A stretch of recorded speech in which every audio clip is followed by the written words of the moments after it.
नंदुरबार जिल्ह्यामधील अतिदुर्गम भागात वसलेलं धडगाव या तालुक्यामध्ये सेंट्रल बँक ऑफ इंडियाची शाखा आहे। ही शाखा नाममात्र असून ग्राहकांना सुविधा मिळत नसल्याचं समोर आलंय। मात्र भाडे खर्च करून आलेल्या नागरिकांना बँकेत आल्यानंतर पैसे मिळत नाहीत।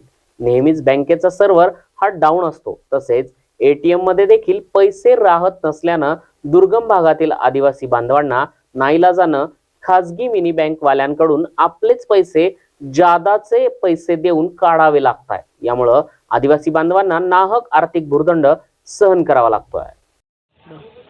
मी विजय ब्राह्मणे, धडगाव तालुक्याचा एक लोकप्रतिनिधी आहे। आम्ही सातत्याने सेंट्रल बँकच्या तक्रारी ऐकतो। अनेक तालुक्यातील माता भगिनी वयोवृद्ध आले असता बचत गट, अंगणवाडी सेविका, आरोग्य विभागातील काही कर्मचारी कोणीही आल्यावर त्यांना इथं कॅश दिली जात नाही। दररोज अंगणवाडी सेविकांना रोज लहान मुलांना त्यांना पोषण आहार द्यायचा असतो, पण त्यांनाच पैसे नसतात आणि बँकवाल्यांना, बँक मॅनेजरला विचारलं असता आपल्याकडे उद्या कॅश येईल, परवा येईल असं सांगून त्यांना फिरवले जाते।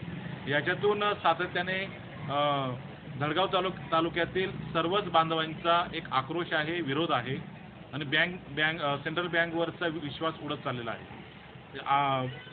लोकांना बँकेत पैसे न मिळता बाहेर उपलब्ध होतात आणि ते कुठेतरी बाहेर जादा पैसे देऊन त्यांना पैसे घ्यावे लागतात। याच्यातून सामान्य आदिवासी बांधवांचा, गोरगरिबांचा हे नुकसान होत आहे।